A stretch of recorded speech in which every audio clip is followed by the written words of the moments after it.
Real quick sound test. 1, 2, 3, 1, 2, 3. Real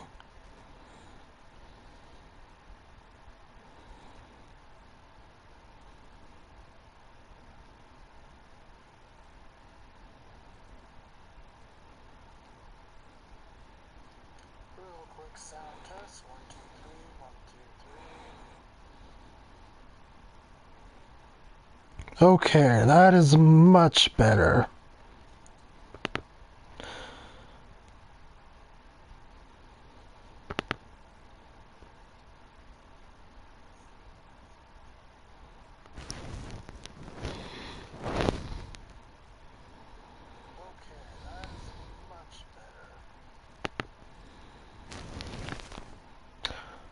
Okay, everyone, please welcome to the stream. Firstly, let me apologize for the last one, which, due to foresight on my own accord, was in short-sightedness. There was a malfunction in my recording equipment here, which I didn't quite catch in time, so I've taken the extra precaution to make sure everything's in working order now so that we don't have a repeat of last time. With that out of the way, let's get into the details of this topic here. So, as you may or may not know, the last FanFest was held, and this involved some pretty substantial information, a lot of new reveals, a lot of new information brought out into the open, but there's one in particular which, sorry, don't mind that, which in particular caught the attention of the community and the player base of Final Fantasy XIV. And this topic is quite a delicate and sensitive matter, in so much that it has caused a pretty big uproar and a bit of an issue, if you will.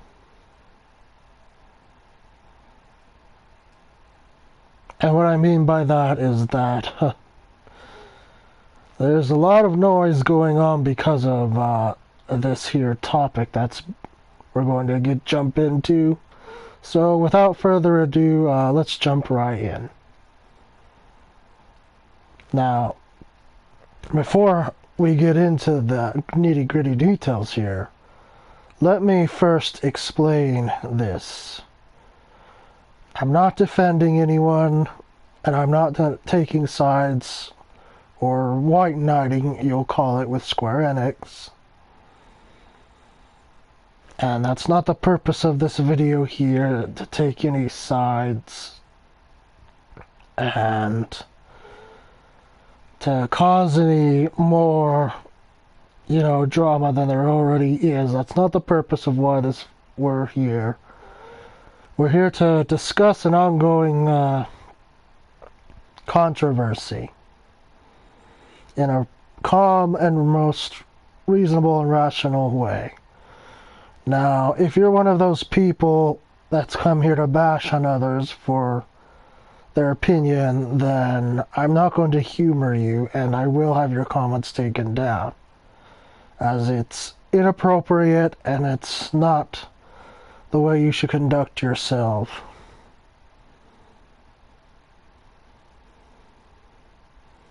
So, be forewarned that anything in the comment section should be polite and respectful towards other players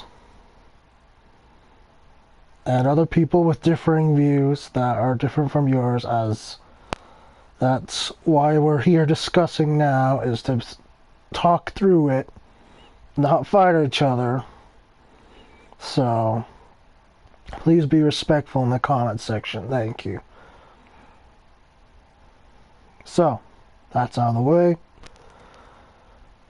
Japan Fan Fest came this weekend, and with it came some big news. And like I said, one of the big news that we're going to talk about is the reveal of a new race.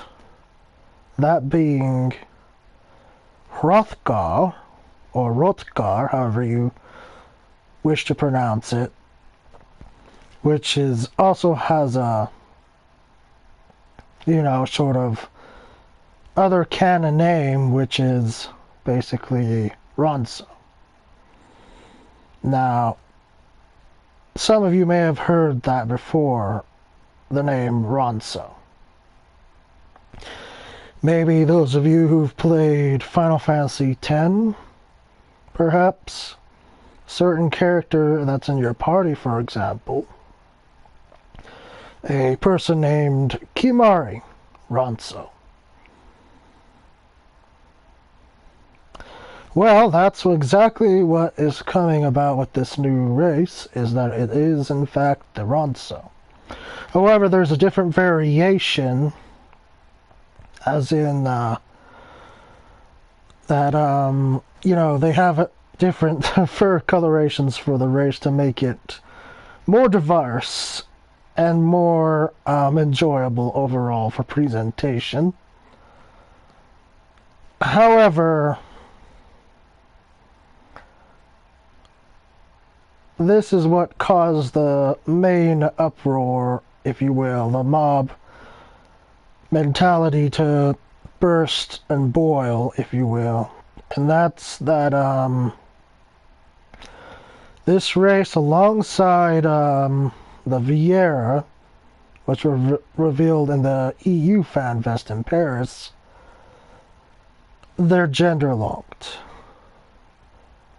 Now, if you don't know what that means exactly, this is your first MMO you've played or whatever, then basically what it means is they've restricted it to just one gender. And that's what we have going on here with the Vieira and the Ronso, is that they've restricted it to specifically to female and male. Now, if you were already watched the previous FanFest, you already know the Vieira are female. So that would mean then, of course, the Ronso are male, and you'd be correct. Because that is, in fact, the case. Now, this has a lot of people riled up and angry, or disappointed, or sad with the development team in particular, because they were really expecting and hoping for, the reveal that we would get, a male Vieira. But instead, they brought in this other race and decided to make it just strictly male. Now, here's the thing, is that we don't really know why this decision was made, or by whom the decision was made to gender lock the race. But, people are people, and, they want to point the finger somewhere and hold someone accountable for what they deem this as a atrocity. And, I'm not laughing to mock you people, because this is something that we should take seriously. But just some of the behavior I find kind of dismissible, because it's been really outrageous and really quite childish when you think about it. And so, a lot of people hold a lot of animosity now towards, the Final Fantasy XIV dev team now, because they decided that rather than implement, just one race where it's male and female, they've decided to segregate them and restrict them strictly to only male Ronso and female Viera. And quite frankly, I mean, they have a right to be upset and everything, but the way in which some of them have decided to vent or curse has been a little bit to the extreme. And what I mean by that is, like, they're making threats, they're ending friendships, they're canceling their subscriptions or threatening to. They're copping out, developers of 14, specifically Naoki Yoshida, the producer and director.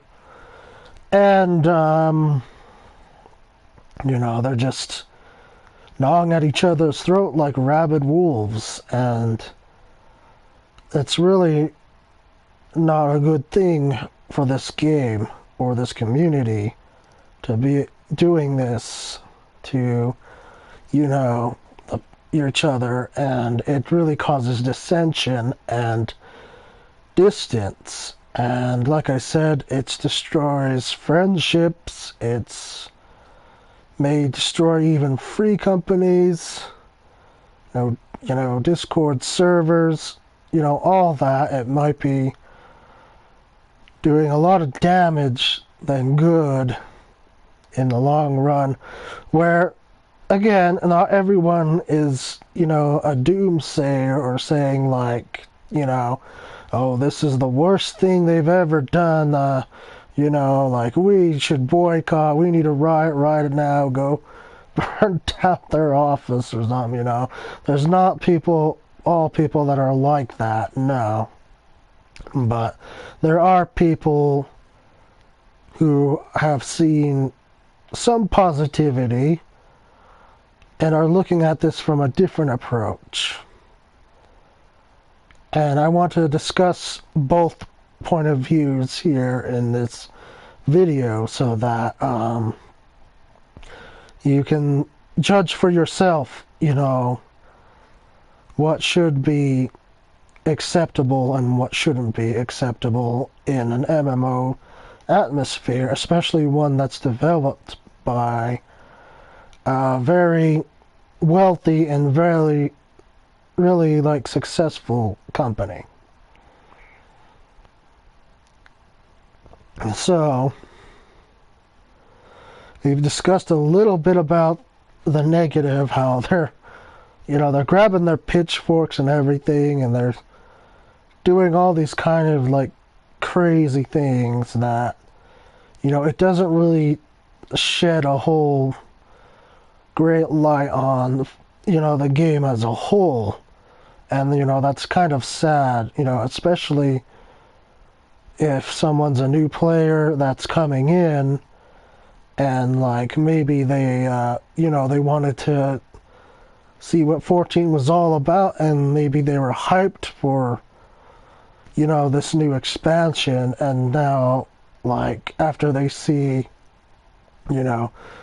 all this animosity and sort of childish behavior going on, they might be having second thoughts already. You're is this really a game I want to jump in? A lot of these people seem toxic, and they're just very bad people to be around, and that's not what the message we should be sending out to new players and the community should be. What we should be doing, however, is kind of what the other side may be suggesting. Now, the other side are sort of like taking this lightly in a sense that, like, you know, they're like, oh, hey, you know, it's cool, you know, we're getting 2 new playable races, albeit, like, they may not have male or female counterparts, you mean, it's totally fine, you know. It's good that devs, you know, put the effort to bring us these races, you know, and we're excited. That's what the other side kind of goes to. Whereas, you know, they also have extreme elements, don't get me wrong. Like, I've seen a lot of extreme elements on both sides, really, but on this side, that is kind of like, you know, like just standing behind it and all. There's some who take it further, you know, and they just call the people who are complaining like crybabies, or that, you know, good riddance, that they want to leave, and like, you know, saying, oh, you're not leaving, you're gonna be there early access just like everyone else, you know, all that sort of things. And that kind of sends also a wrong message, because that's basically, they're telling people, you know, yeah, go ahead, unsubscribe, don't help the game progress or, you know, get any better, because we don't want you here, you know. And that is also a very wrong approach to take. Now, well, I will say, like, you know, it's fine and everything, you know, like, you know, the Ronso are cool looking, don't get me wrong. I like the way they look, and I'm glad that to see them, like, brought up again for other outside of, you know, Final Fantasy X, where they originate. And the same goes for Vieira. It's good to see them outside of Ivalice and, you know, Final Fantasy XII. But at the same time, though, giving, you know, 14's development cycle and track record, there's a problem here. And that's with, you know, not allowing there to be, you know, fairness or equality here with these new races, which has become something that we've accepted as a common practice from the development team here, especially after, you know, the whole fiasco that happened back in the 1.0 days, where, you know, everything was basically, you know, recycled from, you know, Final Fantasy XI. And because it was recycled, there was, like, no female models for the Rogadins, or no male models for Mikote, no females for you know, the Lalafell. But, you know, they turned this around because, you know, the player base at the time, they requested quite heavily, in fact, and suggested, you know, hey, you know, we like, you know, the old classic agenda of most developers around and such, but, you know, how about you hear us out and, you know, sort of, you know, give us the option, if you will, to sort of, you know, have a female Rogadin and maybe female Lalafell and male Mikote. Because, you know, the Hyurs and the Elizins, they got both female and male counterparts, so, you know, it's like, why not allow for, you know, there to be a bit of equality here? And that's something the devs kind of discussed and talked over about, and they decided, that, yeah, maybe it is a good idea if we, end this sort of segregation here, and, let's make it fair, let's make it equal, no limited races, So they did that at the behest of the players' requests, and there we ended up with male Mikote, female Ryogadins, and, the female Lalafell. Or maybe it was the male Lalafell. It's been a while, but like I said, they reused assets from 11, so. But, yeah, and the other thing with the female Rogadin is that they did make one in particular. I'm sure if you've been playing this game long enough, you know which one I'm talking about. That is Murwib Blofiswin. Sorry, I butchered the name. But she was the first male Rogadin to appear within the game and was in 1.0, and she is quite a prominent character, in fact. And, a lot of people liked the way she looked, and they're like, hey, we saw this and we want it, so can you please add it to the game? And so they did, though, again, they had to reuse a lot of assets, to save on costs and time, etc. And so they ended up reusing some of, the Highlander females' looks for this female Rogadin to give it sort of more diversity in customization. And with male Mikotes, they scaled down the Hure model, made them, a little bit more shorter and a little bit leaner or skinnier. And they added tails to them and ears, which they, again, borrowed assets they took from the female Mikotes and added it to the male. And so it was considered, fair and equal to both players and the development team that this should be something that's a continued trend. And in fact, as we were moving forward through 1.0 to A Realm Reborn launch, and then onward to our first expansion, Heavensward, we ended up getting another playable race, and that was called the Aura, which featured both female and male as well.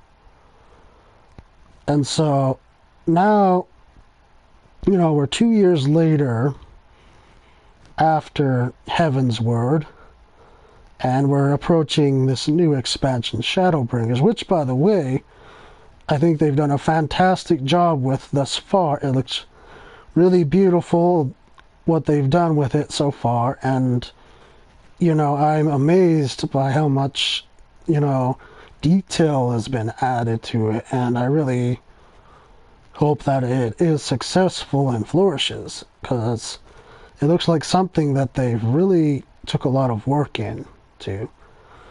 But that being said,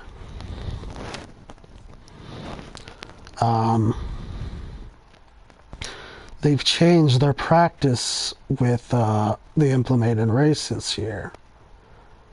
And that's where those of us who are kind of in the middle of this whole controversy here, who are rather deciding to take a bit of a neutral stance, if you will, are asking the question, why did they decide to change the implementation now of all times?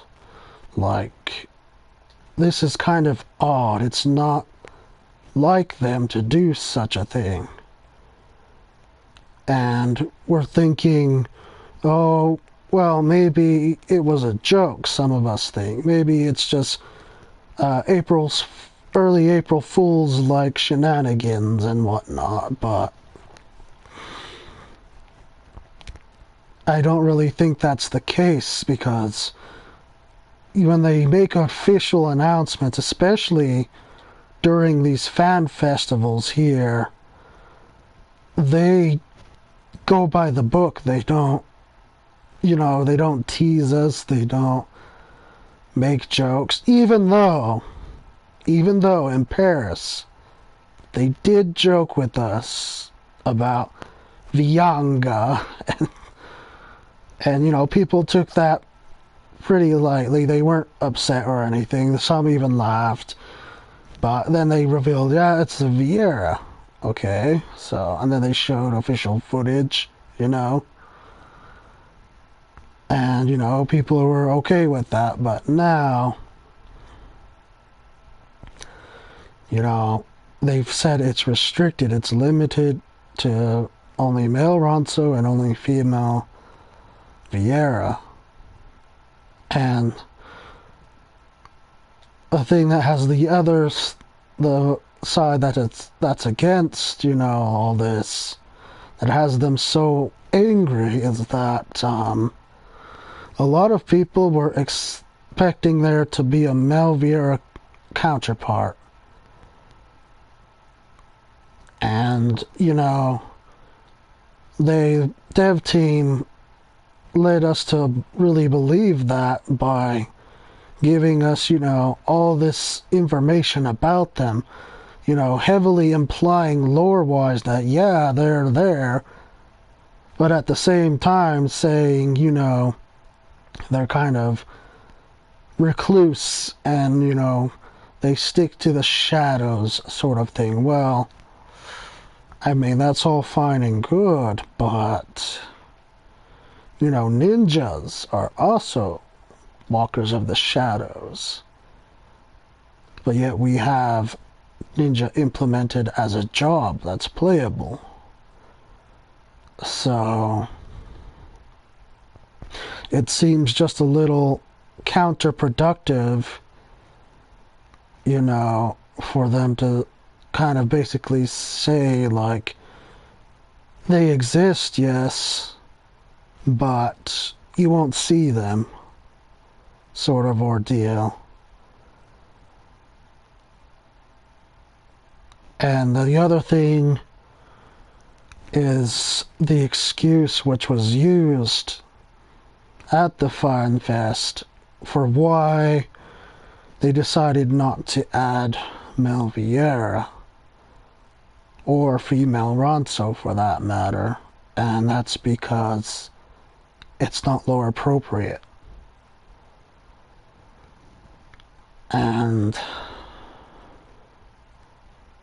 well, that was probably a very poor choice of words to use, because we can list so many examples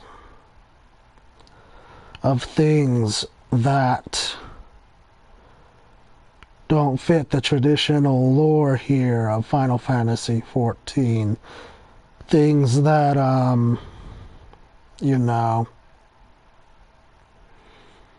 we suspected or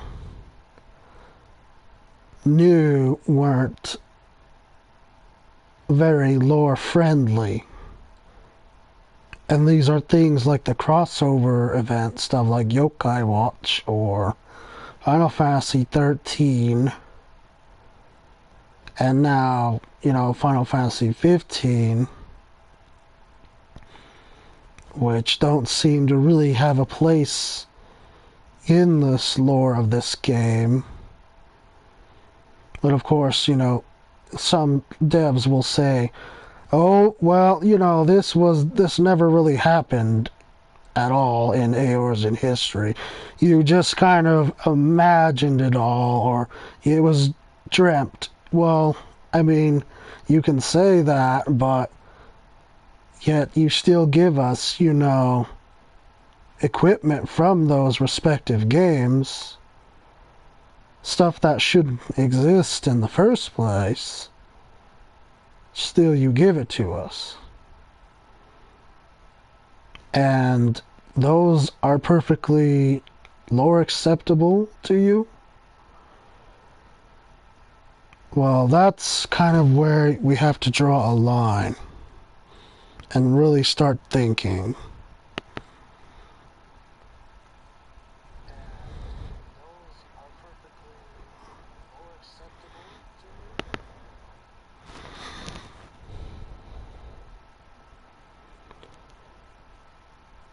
And as we begin to think on this more, that lore thing is just an excuse. That's all it really is.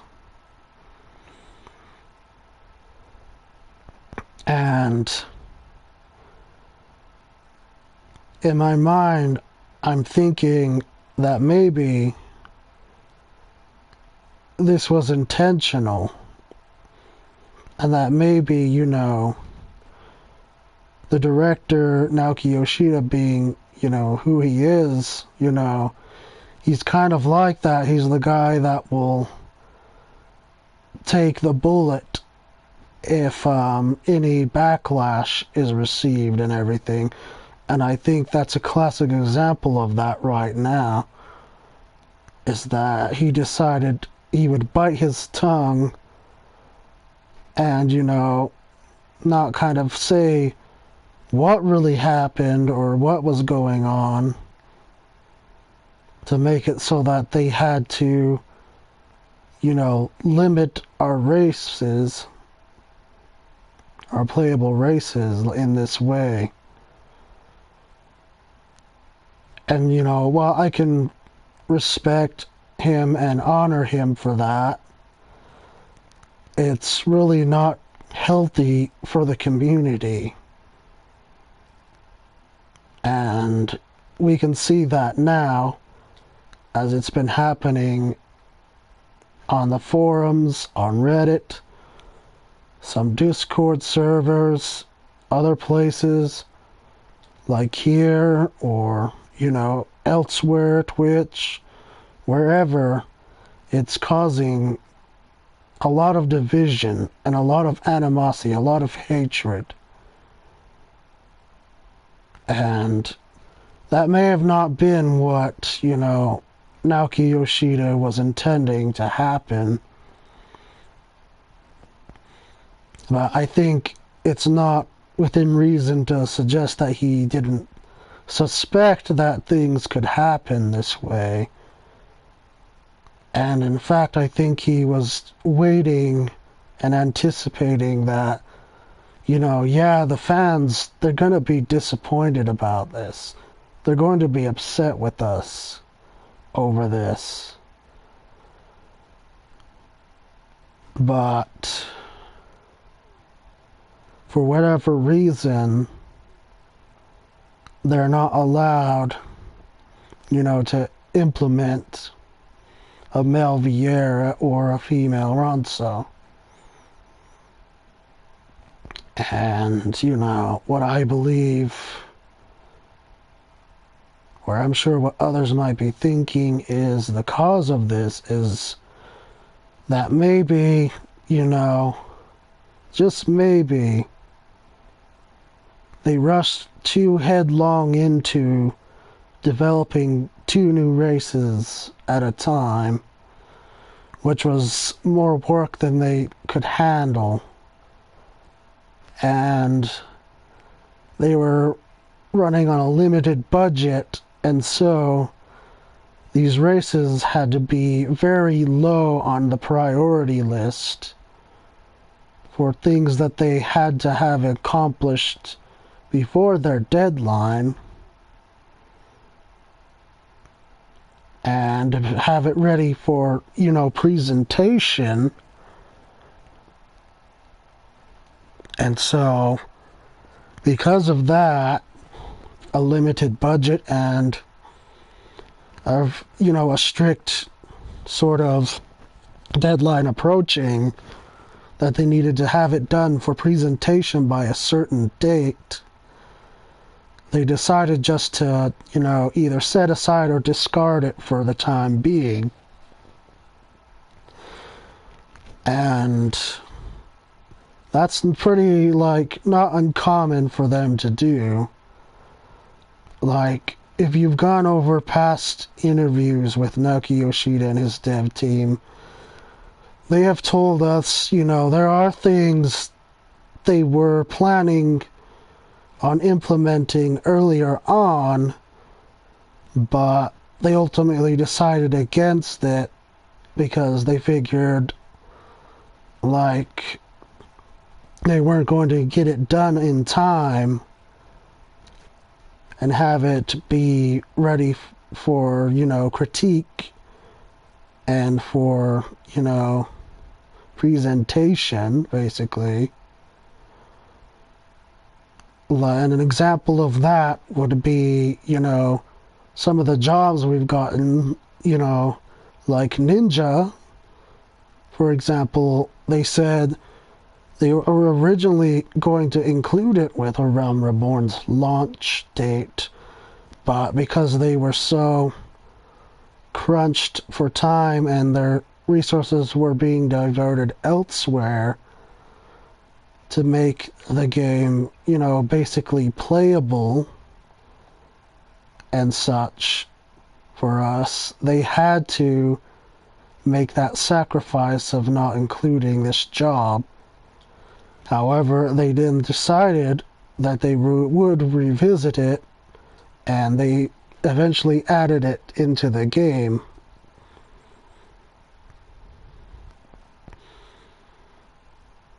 And the same could be said for the job Samurai, which they've stated when Heavensward was, in the middle of its expansion, they stated that, we thought about Samurai here, but we didn't want it to feel like too overly Doman, because we already have Ninja existing at the time.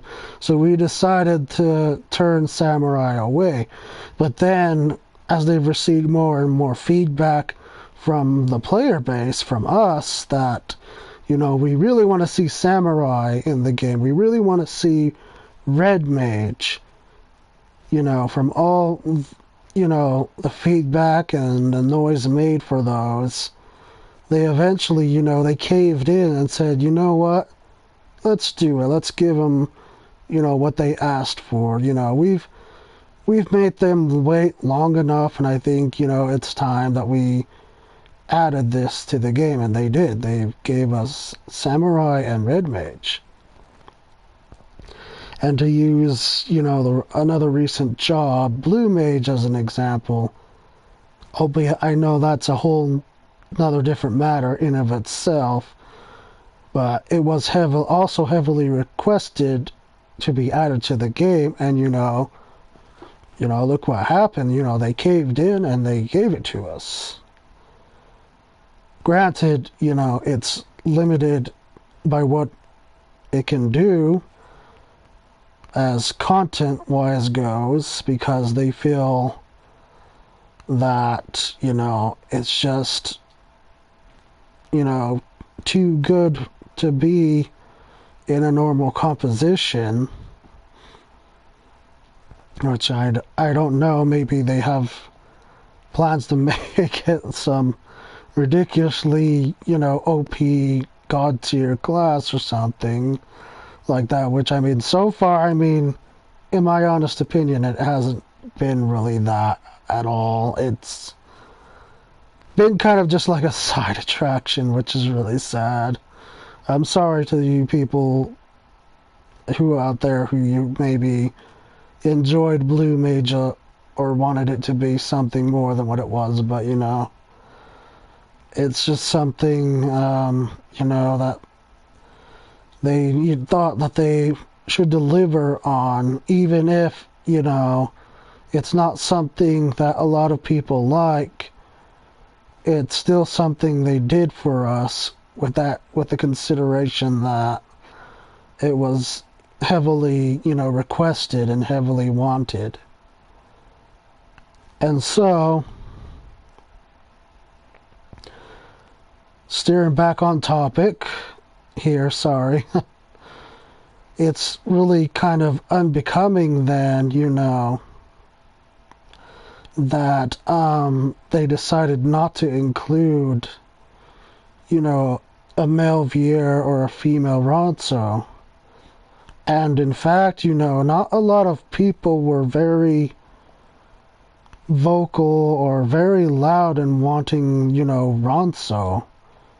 In fact, I heard a lot more support and a lot more noise for there to be a male Viera implemented. And that's what everyone had high hopes for and was expecting. But instead, they decided that, for whatever reason it was, that they just couldn't get it done, or it might not be possible to implement it in time.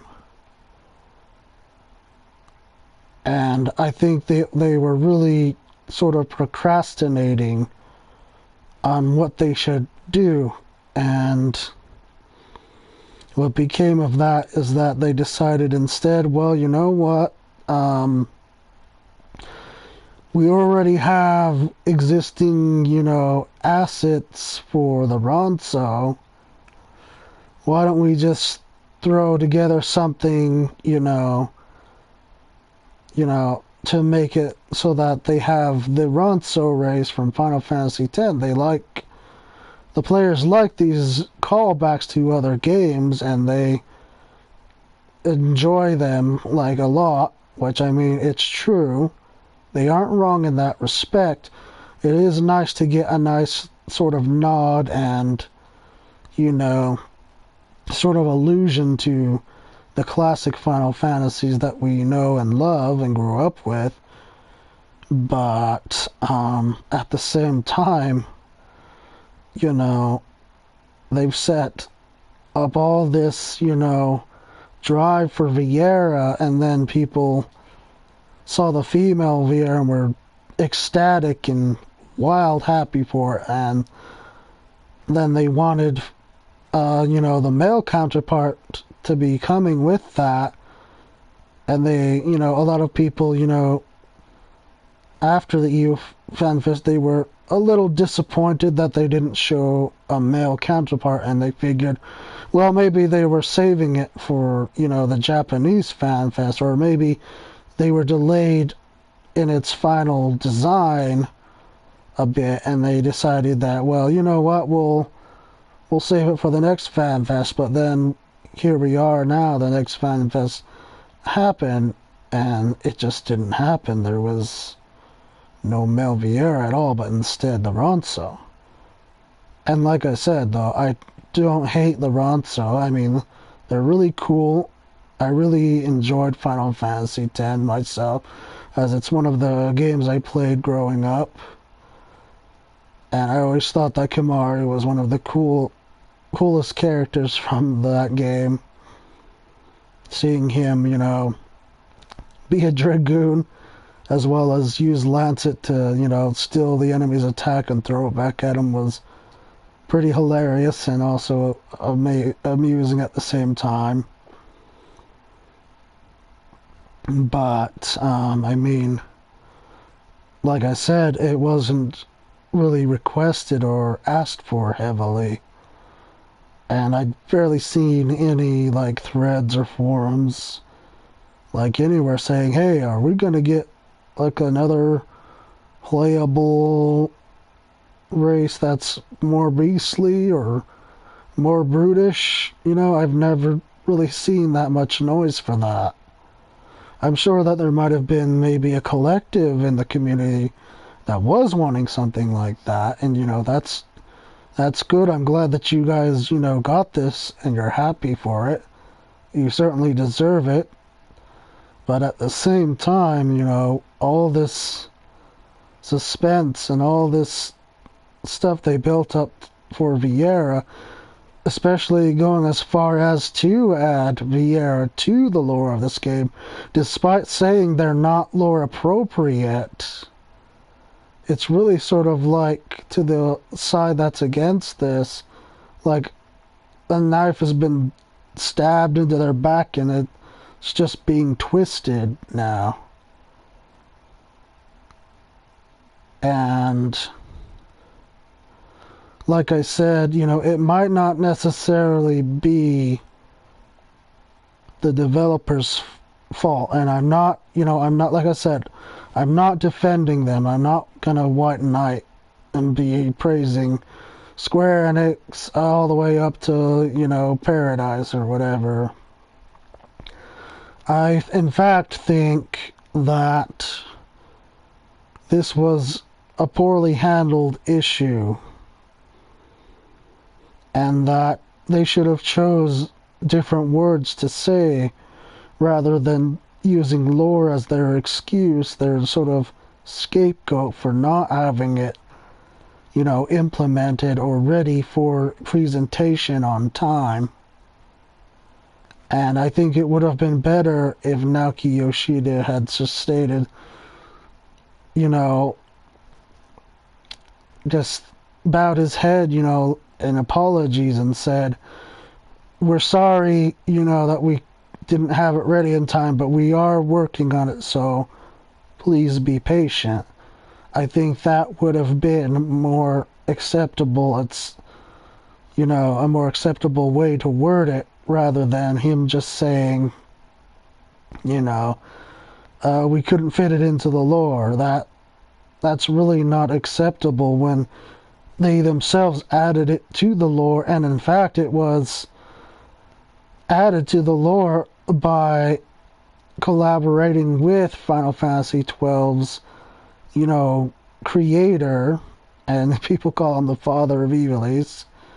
He collaborated with Yoshida on this and the lore team involved, and he wrote all the expert about them, which, by the way, if you want to know where that expert is, you can just find it in Kugane, and you go to the airship area and travel to the Prima Vista and go speak to a NPC by the name of the Wandering Dramaturge. He has an expert on the Viera, on which the character asked a female Viera in his youth, why are there no males around? And so she explained, this whole big story of why their males aren't around them, and to which she basically said that they keep them with them while they're young, and that at this time that they're young, they're a little, petite. They're petite and kind of feminine, so it's hard to distinguish, them from the females at this young age. But then as they start to mature, it becomes more apparent that they're, of male. And so what they then do when they've reached maturity is they basically cast them out from their ilk, and they tell them, or they have another male, a grown male, Viera, comes and takes them when they've come of that age, and teaches them the way of the wood wardens, they call themselves, to which they're basically like the protectors of the forest and all that, and they basically, they shield their forest from invaders and people that intend to do them harm.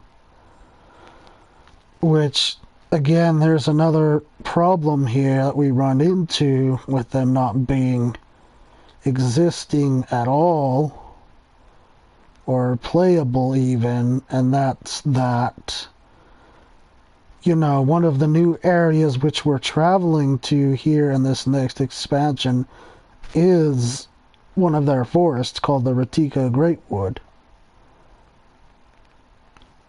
Now, given the lore that they've given us on the Mel Viera, how is it possible then for, me, as up a Hure, to just walk right in, no problem. Just like, yeah, I'm gonna come see your village. That's okay. I'm male, by the way. That's all right, right? And not get shot down with an arrow to the back or something by, one of these wood wardens. So that is like very strange and very odd to me, that they've established this lore and then, they've kind of gone back on that now and said, we're sorry, but there's no male Vieira that's going to be playable, but you can play as the females, that's okay, sort of ordeal. And it really leaves a bitter taste in people's mouth when they consider this facts that are happening. It makes you even wonder, if that's the story behind why males aren't there, then, what are they going to say about the female Ronsos not being around?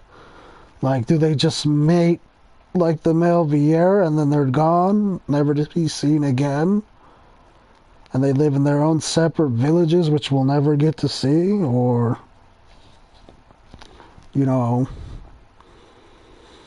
it just doesn't make a whole lot of sense. And it's really making people, question their loyalty to the game here, and question their loyalty to the company Square Enix, which they've basically poured all their money into from this game, to have them, make certain elements of the game available that may not have been possible before. And, Yoshida said even in the last, before Stormblood was announced, he even said that their budget had received an increase in funding. So it's really kind of shocking then that, if they had this increase in budget, did it, like, what happened to it? Did it drop all of a sudden on us? And that's why, that's why we have, limited job now, limited jobs, and, these gender-locked races, and, we lose a dungeon every patch, like they've said, lose some type of content every patch, like, is the reason for behind that because they've lost part of a cut of their budget? And in that regards, did their budget get cut because the sub numbers were down too low? Like, we just don't really know where all the variables lie, or where they all fit into piece here. And that's has us all kind of left in the dark, really, is we don't know the full story. We don't know what happened. We don't know why, what's the key factor leading to the, the decline, you could say, of content and limited stuff now. And those are the things that we should be the most concerned about as the community. And the questions that we need to be asking is, what happened? Can you please elaborate to us, In Q&As, we need to start asking these questions like, what happened to you guys in the development team? Are you short-staffed? Do you not have the budget anymore? Like, what's going on now? We as the players are very concerned, and we really want to know, like, why this is all happening, why everything's all of a sudden becoming limited. And we have a right to know, because we're the consumers. We're not just their players, no. We're the consumers because we are paying them a monthly service fee to play this game, to enjoy it. And therefore, us putting our money towards this project, this funding of this game, is us showing our goodwill. So I think in return, it's only fair that they should show their goodwill in return and tell us, like what's really happening and, why we can't have race equality anymore. And if, the case being that they just threw Ronso together to fill the gap of the missing male Vieira, then, it would have been better, if they could have just implemented male and female Vieira instead. Because, like I've given examples earlier, in A Realm Reborn's launch, they've added female counterpart to the Rogadins, and they added the female counterpart to Lolafels. They added male counterpart to Mikotes, because, the Elizin and the Hur already had that, and the other people playing those, those Lolafels and Mikote and Rogadins felt left out, and they wanted to have the fair treatment, that fair equality.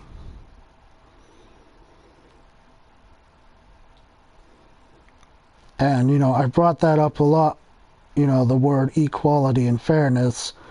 Now, this is not SJW or NPC, propaganda that I'm trying to use to justify the means.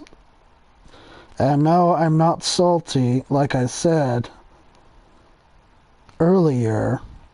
I'm glad that they gave us something rather than nothing. I'm happy, I think Ronso are cool, and it's a good idea overall. Same with the female Vieira, but at the same token, why restrict them is the question I have to ask. And this is a non-biased question as well. It's a question that we should be asking. Why restrict them? Like, what is the underlying reason for this? And that's something that they haven't been honest with us about. They have something that they're not telling us. And maybe the reason they couldn't tell us at FanFest, maybe it's because it would have been bad publicity. Maybe it's because the higher-ups, or maybe even the PR team for 14 told the producer and developers, they told them, no, you shouldn't tell them what really happened, as this will not benefit the company as a whole. And, I think maybe Yoshida did want to be honest with us and tell us something about this, but then maybe his job, his position was threatened. Maybe someone in higher up above him, or PR, threatened that if he exposed, this truth of what's really happening, that he'll be demoted, or they'll assign, another director to take his place. And I can tell you right now, of being someone who's supported and played this game for a long time, that Mr. Yoshida, he really does care about 14 and its development, its direction. So much so, that he took it upon himself to publicly apologize in a live audience during A Realm Reborn's beginnings, to which he said he was deeply sorry of the mistakes his predecessors made and the arrogance thereof that they had of making a game, so bad that it stained, the Final Fantasy name, which, let's face it, the Final Fantasy brand itself is the key title for Square Enix, and in fact, if you go back even further, Final Fantasy was to be Square's last game, in fact, which is why they called it Final Fantasy, because it was originally going to be their Final Fantasy, as they were falling into bankruptcy and they needed something to turn around quick, or else, their company would sink. And so Final Fantasy was created for that purpose, so that they wouldn't lose all their revenue and all their money source because of poor decisions that were made. And so the same thing happened with 1.0 in Final Fantasy XIV, in that poor decisions were made, and this threatened to really hurt the company as a whole, because that was like millions of dollars just thrown out the window, because, the developer and director at the time decided that it was, not worth making something substantial for the players to enjoy, for their consumers to digest. Even though, the players, the consumers, were openly against what they were doing. They were so prideful, so arrogant, and they decided that, we didn't know what we wanted, we didn't know what we were talking about. And that led to the downfall of Final Fantasy XIV's 1.0.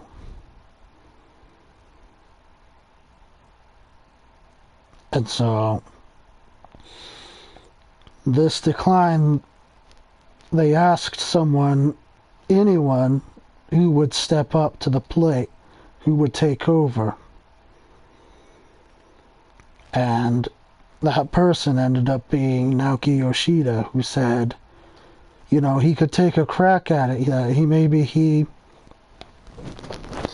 could be someone who turns things around. And in fact, his peers even recommended him for the job and thought highly of him. Whereas Yoshida himself admits that he wasn't really that confident in his skill at the time, and wasn't sure what direction, things would fall. And some of his other friends within the office, they were doubting this and telling him, you really shouldn't do this. Your reputation is on the line here. You could really lose your name and your reputation here at Square Enix if this does not, come through. So Yoshida, he still was confident and walked in this knowing the risks and possible outcomes. And wouldn't you know, he actually, brought new life to the game, revamped it, and, the consumers, the players started coming back again. They did because, what he was doing was a real game changer and made a huge difference.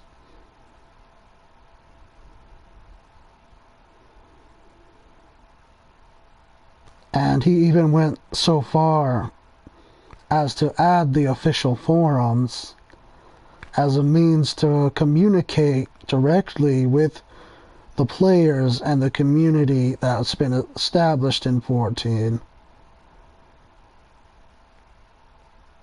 He specifically suggested that they do this in order to sort of shed light on the issues that the players were up against, what they were facing, and what they might maybe want to change or see changed for the foreseeable future.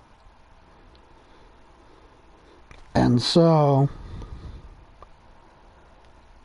because of that, we got what was A Realm Reborn, the relaunch of Final Fantasy XIV, and it was a huge success. It became easily one of the best MMOs on the market in Japan, and then became widespread across, North America and parts of Europe. It was a huge turnabout.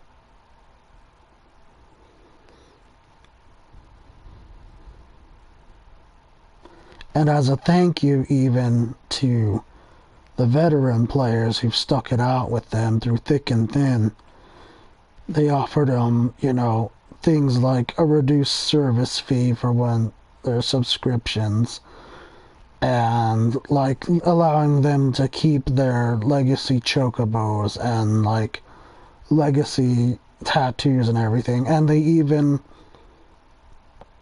kept their data and transferred it over to the game and included as many players as they possibly could in the ending credits for A Realm Reborn, saying that these are the true warriors of light of this game.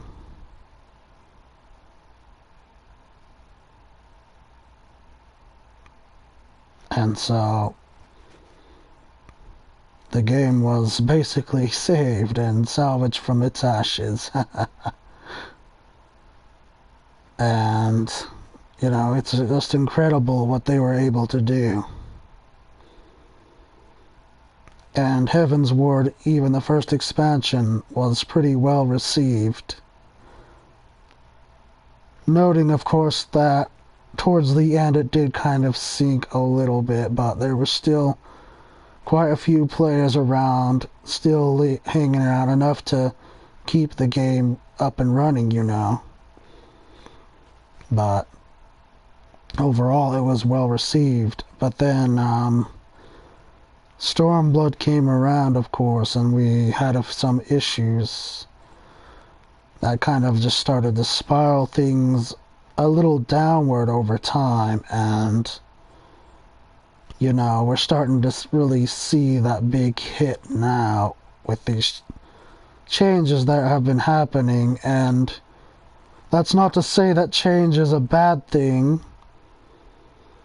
Anytime something can be changed, we should at least give it a fair assessment, or, try it out, think about it before, we make the final judgment of whether it's good or bad. And then go from there on what needs to be done, what should be done.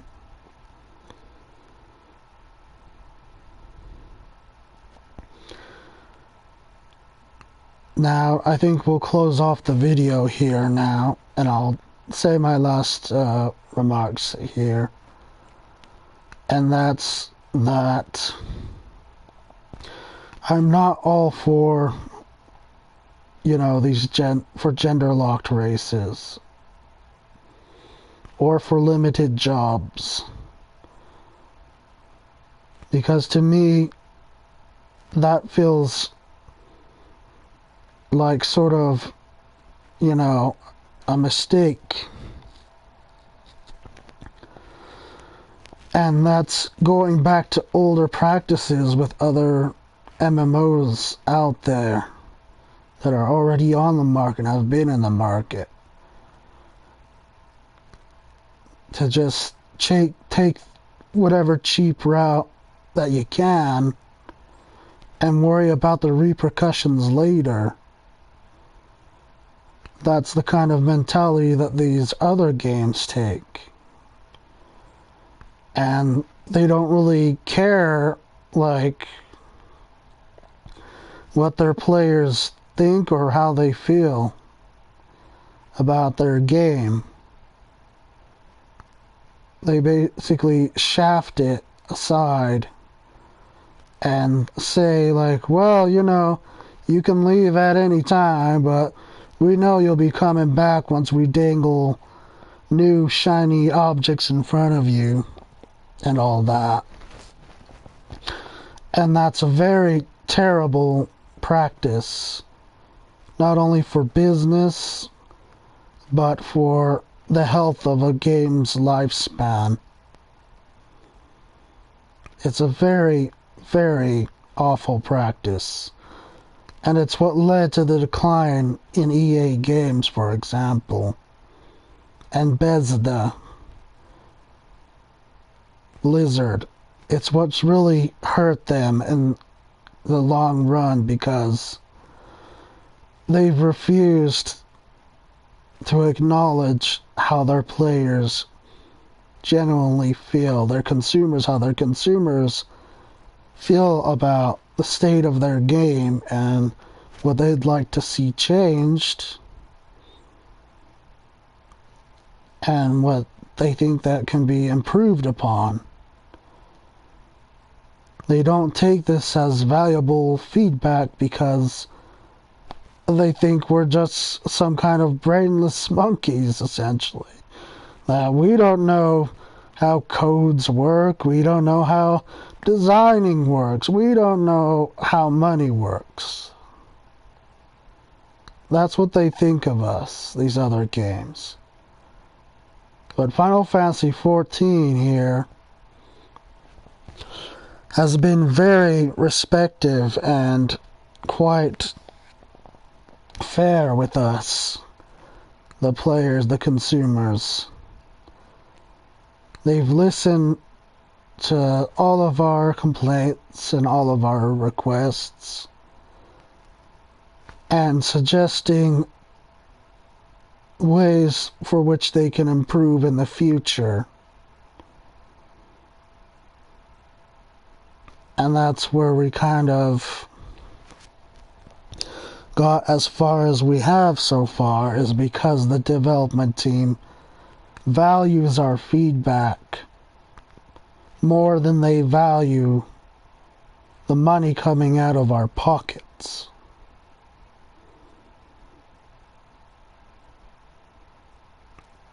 And that's something that everyone should really respect. You should really respect that they do that they listen to your feedback as a subscriber, a consumer, as a player, and as a person as well. I don't know if maybe you've been paying attention or heard, but they updated the terms of service so that they can better protect their players. You know, they're taking things that are griefing or harassment more seriously now. Because, you know, they realize that, you know, we're not just gamers. We're not just people with money signs tagged on our heads. We're people. And that's a really, really great and respectable thing. So what we should do in return now is show that same respect that we've been given. And what I mean by that is, if you really want for there to be gender equality for these two new races, then you need to show, your support for the cause of having them be fair and be gender equal in a respectful and, a more fair, reasonable way. You need to act like adults. And rather than chastising or overly criticizing, you need to be thinking constructively, thinking creatively. And instead of threatening, to unsubscribe, take your money elsewhere, what you should be doing instead is providing that valuable feedback that they're seeking from you.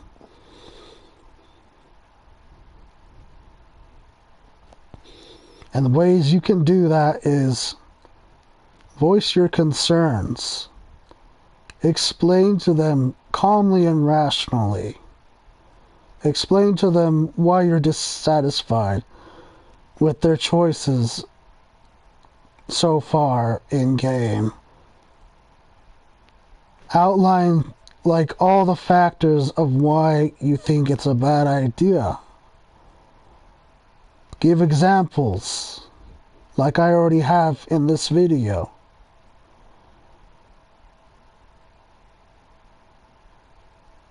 And show the development team, that you 100% support this game. And you want it to flourish and grow and not spiral backwards like what seems to currently be happening is them are kind of going backwards rather than forward. We need to be more expressive, but at the same time be more respectful towards each other, towards Square Enix's staff, and this development team. We need to be more respectful.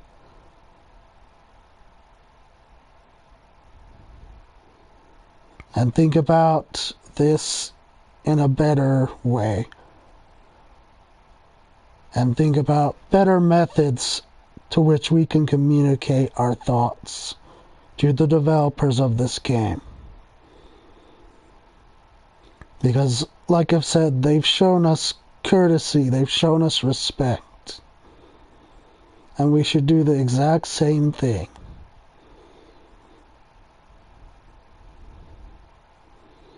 We should show respect.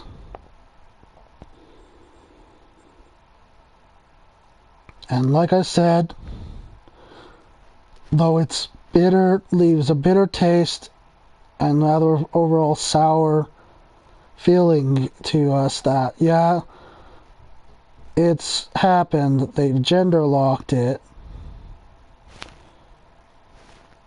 and they've limited some jobs now. They've limited one job so far, Blue Mage. We need to still, be very vocal in a calm, constructive way. And we can do that because we're strong as a community. We have been strong for years, how this game has been running.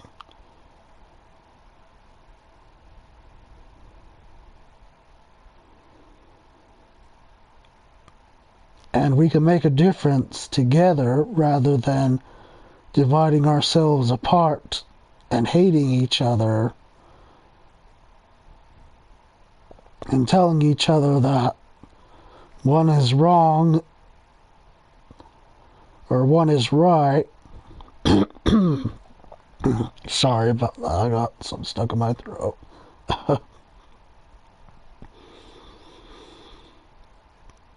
But we just need to come together and realize what needs to be done to get the message across that should be getting across. let the extremists be the extremists, because they're only dousing the fire for their own amusement, for their own sick pleasures. Just ignore them and don't even give them, you know, the time of day, because they want that destruction. They want to be destructive. They want to cause more drama and cause more problems that are already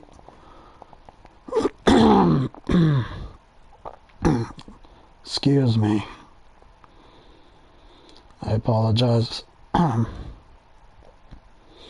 But they want these kind of people that are extremists, they want to see the game crash and burn. They do. And these people, these extremists, you know who they are? They're the people that use bots, that use cheats, that use real money trade, that use DDoS. That's those kind of people that are thriving on our anguish, our anger, our disappointment. That's the people that are saying, you know, you're big crybaby, stop being sappy, or stop being annoying. These are the people that are saying, oh, we should get rid of 14. No, we shouldn't get rid of 14. We should get rid of you.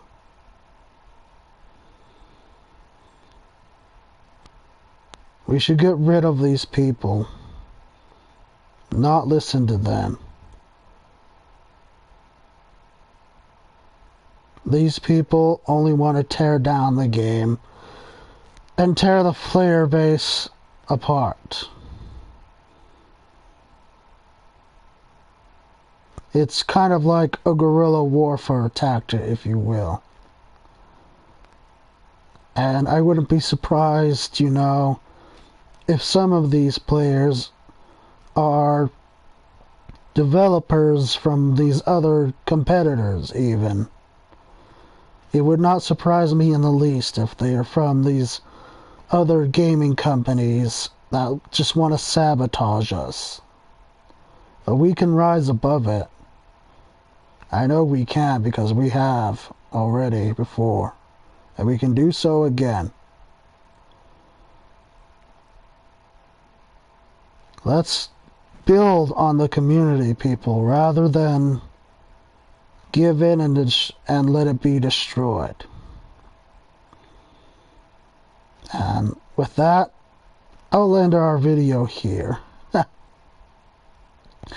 So, thank you everyone for bearing with me over this. And thank you for listening in.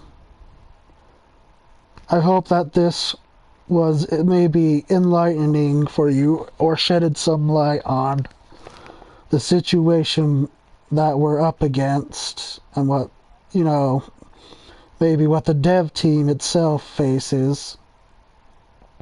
Because it is my hopes that the dev team will do, in the end, what they know is right.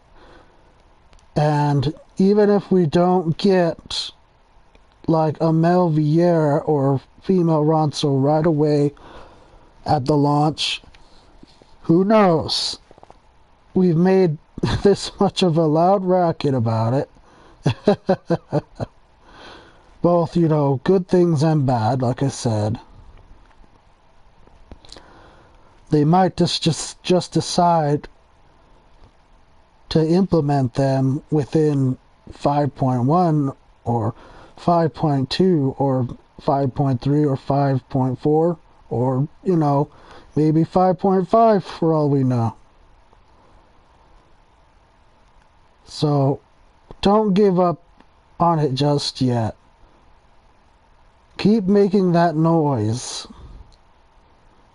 but do so in a more respectful and dignified manner, in a rational manner, because that's what the company, Square Enix, and the development team respects, is when they see the players like that, you come up with creative ways for them to approach the situation and to fix it, to fix the wrong that so many feel was unjustified. So, thank you again, everyone. I've overstretched this, I'm sorry. But I thank you again all the same. And I will see you guys again in future videos I make. I don't really have a schedule right at this moment. If you've been following me and you've seen my recent posts lately, either on Twitter or Facebook, then you know that I'm still kind of trying to get life together at the moment, and I'm hoping for the best that things work out, and things are kind of turning out a little better for me, and I hope that more supporters come with the days to follow. And I don't just do Final Fantasy XIV, of course. I do other games that may be Final Fantasy related, or just other games that I happen to think are fun and enjoyable to play. So, you know, I'll be around and about. You will see me again, I promise. Thank you again for watching, everyone, and have a good day or good night, whichever time it is, and we will see you all later.